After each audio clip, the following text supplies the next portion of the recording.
চলছে পবিত্র রমজান মাস। সংযমের এই মাসে মুসলিমদের নিরাপদ খাদ্যের চাহিদার সুযোগ নিয়ে ব্যবসায়িক নানা অনিয়ম করে বেড়ায় বিভিন্ন কোম্পানি। রাজধানীর বিভিন্ন বাজারে ঘুরে সন্ধান মিলেছে নেসলে কোম্পানির মন গড়া দাম বৃদ্ধির কৌশলের। বনানী কাঁচা বাজারের কয়েকজন মুদি দোকানের খুচরা বিক্রেতা বাংলা এডিশনকে জানান, বিভিন্ন পণ্যের অতিরিক্ত দাম আদায় করছে নেসলে কোম্পানি। পণ্যের গায়ে লেখা মূল্যের থেকে বেশি দাম নির্ধারণ করেছে কোম্পানিটি। এক্ষেত্রে নিজেদের মন গড়া মূল্য আলাদা কাগজে মূল দামের উপর লাগিয়ে দিয়েছে তারা। এটা সরাসরি কোম্পানি থেকে আমরা হটলাইনে যোগাযোগ করছি, বলছি যে কাস্টমার যে এরকমভাবে প্রতারিত হয় বা কাস্টমার যে আমাদের সাথে বেশি থেকে বেশি কথা বলে, এটা কি করা? বিশ্ববাজারে কফির দাম বাড়ছে, এই জন্য এটা এইভাবে মার্কেট তো আর খালি রাখা যায় না। যদি কাস্টমারে কোনো রকমের মার্কেটিং করে আমাদের এই হটলাইনে যোগাযোগ করতে বললেন।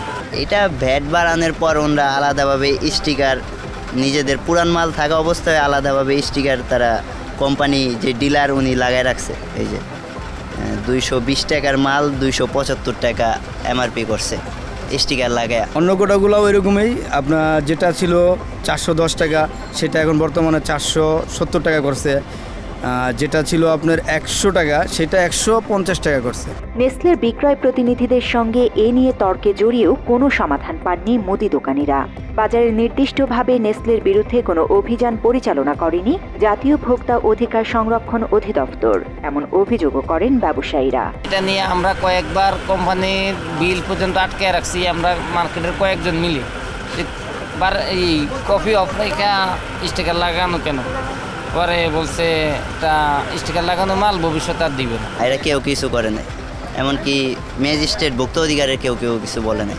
মাত্র 30% টাকায় জমির মালিক হয়ে নতুন বাংলাদেশের গড়ে তোলার স্বপ্ন দেখা বাংলা বসতি। ব্যবসায়ীদের অভিযোগের ভিত্তিতে জাতীয় ভোক্তা অধিকার সংরক্ষণের মহাপরিচালক আলিম আখতার খানের সঙ্গে যোগাযোগ করা হলে তিনি জানান, পণ্যের গায়ে আলাদাভাবে মূল্য নির্ধারণের কোনো সুযোগ নেই কোম্পানির। এখন আমি একটু জানতে চাচ্ছিলাম, ওরা কি এটা পারে আলাদাভাবে স্টিকার লাগাইতে উপরে? না, এটা পারে না, এটা হবে না, এটা একেবারে আপনার 600 হলে 600, ওটা হলে একবার একটা দাম দিয়ে আর একটা দাম এভাবে বসাতে পারে না। ভোক্তা অধিকারের মহাপরিচালক আরও জানান, শুধু অতিরিক্ত দাম আদায়ের ক্ষেত্রেই নয়, বাজার ও পণ্যের বিভিন্ন অসঙ্গতি নিয়েও অভিযান পরিচালনা করে তারা। মৌলিকীকরণ দেখলে আমরা দেখি যে এখানে বিএসটির অনুমোদন আছে কিনা, প্লাস হলো যে এটা মেয়াদ উত্তীর্ণ কিনা, এটা মেয়াদ উত্তীর্ণের পর এটা রেটের ক্ষেত্রে কোনো ধরনের আপনার ম্যানিপুলেশন হচ্ছে কিনা, তখন তো আমরা ব্যবস্থা নিতেই পারি এবং নিয়েই থাকি, আমরা নিয়েছি।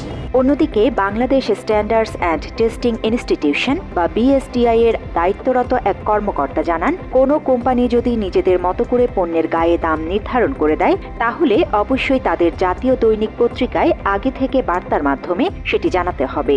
তা না হলে কেউ নিজের মতো করে পণ্যের গায়ে মূল্য নির্ধারণ করে দিতে পারে না। নির্দিষ্ট কোম্পানি ওরা বিজ্ঞপ্তি দিবে, এই সাথে ইম্পোর্টের মাল বা বিভিন্ন মাল দাম ভেরিয়েশন হয়েছে, এই জন্য ওরা একটা বিজ্ঞপ্তি দিবে। এইভাবে পেপারে যদি না দেয় তখন ভোক্তা সাধারণ আইনে তখন অ্যাকশন নেওয়া যায়। পণ্যে আলাদাভাবে দাম নির্ধারণের বিষয়ে নেসলে কোম্পানির সঙ্গে যোগাযোগ করা হলে দায়িত্বরত একজন অভিযোগ স্বীকার করে জানান, সাময়িকভাবে মূল্য নির্ধারণ করেছেন তারা। অতি দ্রুত পণ্যের গায়ে প্রকৃত দাম নির্ধারণ করে দেওয়ার কথাও জানান নেসলের ওই প্রতিনিধি। এটা হচ্ছে আমাদের দেশে যে আইন আছে স্টিকার প্রাইস অনুযায়ী, আইন মাইনেই হচ্ছে স্টিকার প্রাইসটা করা হয়েছে। এটাও কিছু সাময়িক সময়ের জন্য, যত দ্রুত সম্ভব এই সময় এটা হচ্ছে আপনি প্রোডাক্টের গায়ে হচ্ছে প্রাইসটা পেয়ে যাবেন। পবিত্র রমজান মাসে সকল সিন্ডিকেট দূর করে সঠিক মূল্যে পণ্য বিক্রির অনুরোধ করেছেন ভোক্তারা। এই রমজান উপলক্ষে বাড়ছে, এর আগে কম ছিল, কারণ আমি তো রেগুলার চাউল কিনি, এই জন্য বুঝতে পারছি আর কি বিষয়টা।